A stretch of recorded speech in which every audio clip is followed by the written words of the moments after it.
सबको मेरा प्रणाम है, नमस्कार है। प्यारे बच्चों, अभी जो सबसे ज्यादा आपके मन में ये सवाल आ रहा है कि डिफरेंस बिटवीन परसेंटाइल और नॉर्मलाइजेशन, अभी आपका आंसर की आ चुका है, आप अपना अपना सारा कुछ चेक कर चुके हैं। आपको ये लग रहा होगा कि नॉर्मलाइजेशन और परसेंटाइल में क्या अंतर है, कैसे सर परसेंटाइल वो निकालेगा।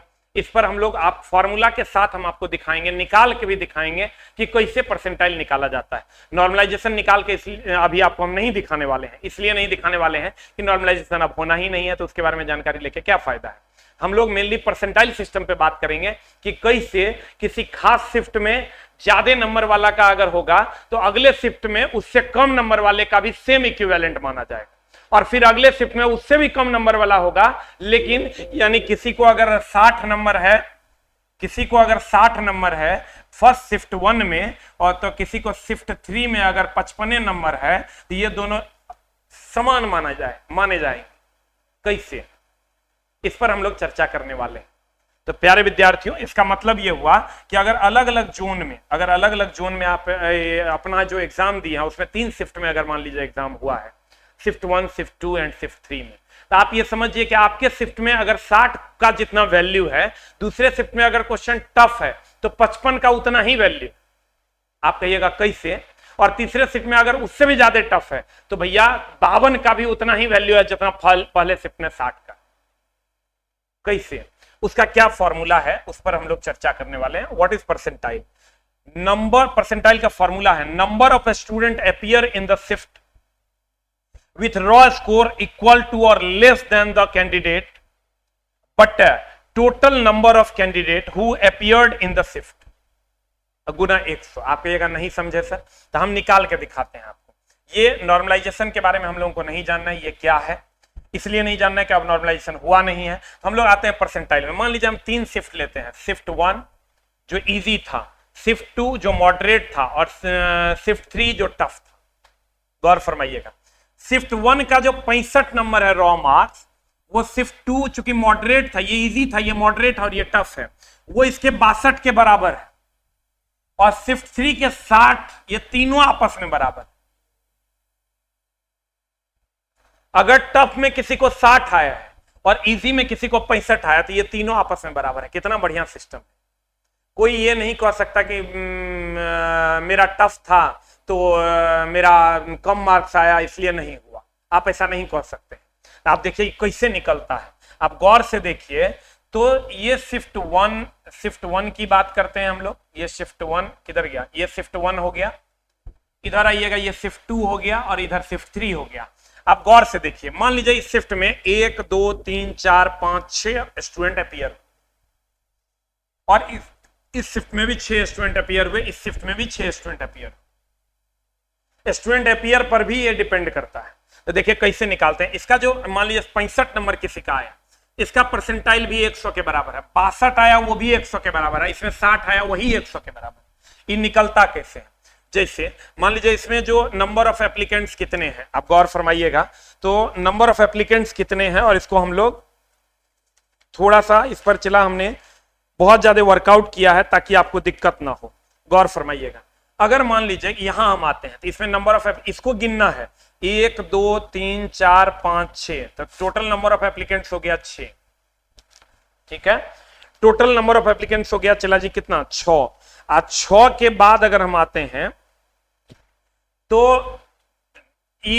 इसमें टोटल नंबर ऑफ स्टूडेंट कितना हो गया, 1 2 3 4 5 6, और 6 पोस्ट हैं। तो 6 पोस्ट हैं तो 6/6 गुना 100, ये हो गया मेरे दोस्त 100 के बराबर। 6 कट गया इसलिए 100 हुआ।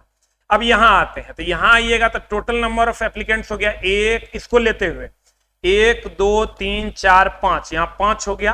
और टोटल नंबर ऑफ स्टूडेंट कितना है, 6, तो 6 से भाग देंगे, गुना 100 कर देंगे। आप देखिए इतना आ जाएगा 500/6, 6 8 48 83.3 आ जाएगा। फिर यहां आते हैं तो इसको गिनते हुए 1 2 3 4, तो टोटल नंबर यहां से ये चौथे नंबर पे है, यहां 4 हो गया। इसके नीचे कितना है, 1 2 3 4, और टोटल नंबर ऑफ एप्लीकेंट्स हो गया 1 2 3 4 5 6, यहां 6 से भाग देंगे, गुना 100 करेंगे, इतना आ जाएगा। फिर यहाँ ये कितने नंबर पे है, इसको लेते हुए 1 2 3, तो यहाँ 3 दे दिए, 3 के बाद टोटल नंबर ऑफ स्टूडेंट से भाग देंगे 6 अब बटा 100, देखिए आ जाएगा 100 या 300, आप 300 बटा 6 करिएगा तो 6 35 57.3।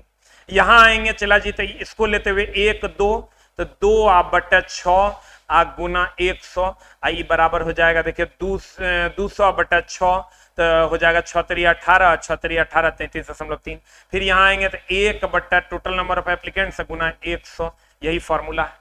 फिर यहाँ भी देखिए आप यहाँ आइएगा तो इसको कैसे निकालिएगा, इसको लीजिएगा तो टोटल 1 2 3 4 5 6 आई छठे नंबर पे ही है भी, तो 6 बटा 6 गुना 100, तो देखिए तो ये भी बराबर हो गया है इसके 100 के। यहाँ आइएगा तो 5वें नंबर पे है तो 5 गुना बटा टोटल नंबर ऑफ स्टूडेंट 6 गुना 100, तो देखिए तो ये भी उसी के बराबर 5 बटा 6 गुना 100 तो उतने आएगा। फिर यहां भी करेंगे तो ये भी हो जाएगा 5 बटा 6 गुना 100, तो देखिए ये भी उतने आ जाएगा, क्योंकि इसको जो आप मार्क्स लाए हैं ना उससे कोई फर्क नहीं पड़ता, ये परसेंटाइल निकालेगा, जो सबसे ज्यादा है उसको 100 मान लिया, जो सबसे ज्यादा है उसको 100 मान लिया। इसका मतलब अगर ये 65 वाला जो है वो इक्विवेलेंट टू 62 है, वो इक्विवेलेंट टू 60 है। आप कहीं भी कीजिए, ये 6 नंबर पे है तो देखिए 6 गुना 100 बराबर 100। यहाँ आइएगा 1 2 3 4 तो ये हो जाएगा 4 बटा 6 गुना 100। यहाँ आइएगा चला जी तो ये हो जाएगा 3 नंबर पे तो 3 बटा 6 गुना 100। यहाँ आइएगा तो ये हो जाएगा 2 बटा 6 गुना 100। यहाँ आइएगा ये 1 बटा 6 गुना 100।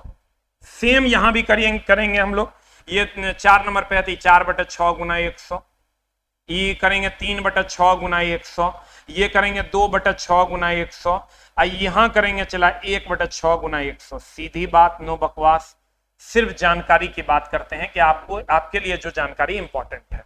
तो मेरे दोस्त अब होगा क्या कि आप कहिएगा सर मान लीजिए 3 लोगों का परसेंटाइल अगर सेम हो गया, तब ऐसा रेयर ऑफ द रेयरेस्ट होगा। तब 2 चीजों का, अगर मान लीजिए 3 लोगों का परसेंटाइल सेम हो गया तो 2 चीजों का ध्यान रखना है। एगो एज किसका ज्यादा है उसको सेलेक्ट किया जाएगा, ये नोटिफिकेशन में प्रॉपर्ली लिखा हुआ है। और दूसरा क्या, अगर वो भी मैच कर गया तब अल्फाबेटिकली देखा जाए, ठीक है। तो हमने फिर हम आपको कहते हैं मेरे दोस्त कि शिफ्ट 1 में अगर किसी का 65 है तो, और शिफ्ट 3 में अगर किसी का 60 है तो हो सकता है इसका 65 नंबर में हो जाए और हो सकता है इसका 60 नंबर में हो जाए।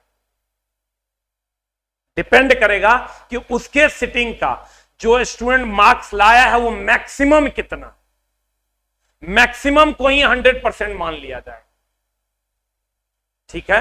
तो अब उम्मीद करते हैं आप ये समझ गए होंगे कि अगर इजी शिफ्ट का जो 65 है वो मॉडरेट का 62 के बराबर होगा और ये टफ के 60 के बराबर है। अब कंक्लूजन पे आते हैं। कंक्लूजन आप कहिएगा क्या है, तो मेरे दोस्त सेम परसेंटाइल होने पर एज प्रेफरेंस और सेम एज होने पर अल्फाबेट लेवल। आप कहिएगा सर कंक्लूजन पे आइए। कंक्लूजन ये है कि आपको इस बात का टेंशन नहीं लेना है कि हमको जो है सेम जोन में है, किसी को 62 आ रहा है, हमको 60 आ रहा है। हो सकता है आपका 60 उसके 62 के बराबर, और जोन वाइज अलग अलग रिजल्ट आएगा। ये हम पहले आपको बता दिए हैं, जोन वाइज अलग अलग रिजल्ट आएगा, और किसी का 55 किसी के 62 के बराबर हो।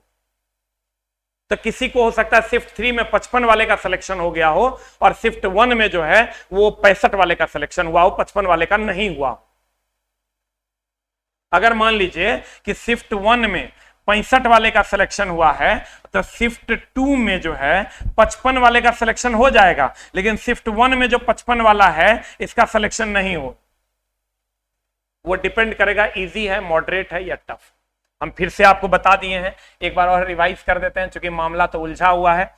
कितनेवें नंबर पे ये स्टूडेंट है और टोटल नंबर ऑफ स्टूडेंट कितना है, गुना 100 कर दीजिएगा, परसेंटाइल निकल जाएगा। ये 5वें नंबर पे है, इधर से नीचे से ये 5वें नंबर पे है तो 5 बटा total number of student Guna 100 percentile निकल जाएगा। मतलब इसका अगर इजी का 60, मॉडरेट के 59 के बराबर है और मॉडरेट का 59, टफ के 58 के बराबर है। अब बहुत ज्यादा का लेकिन अंतर नहीं होगा, 2 3 4 नंबर का ही अंतर होगा। उम्मीद करते हैं आपको चीजें समझ में आई होगी। यही परसेंटाइल है, इसी पर आपका फिजिकल के लिए आपको बुलाया जाएगा, और फिर अब फिजिकल और डॉक्यूमेंट वेरिफिकेशन में क्या डिफरेंस होगा इस पर भी हम अगले वीडियो में चर्चा करने वाले हैं। Thank you very much, love you all, नमस्कार।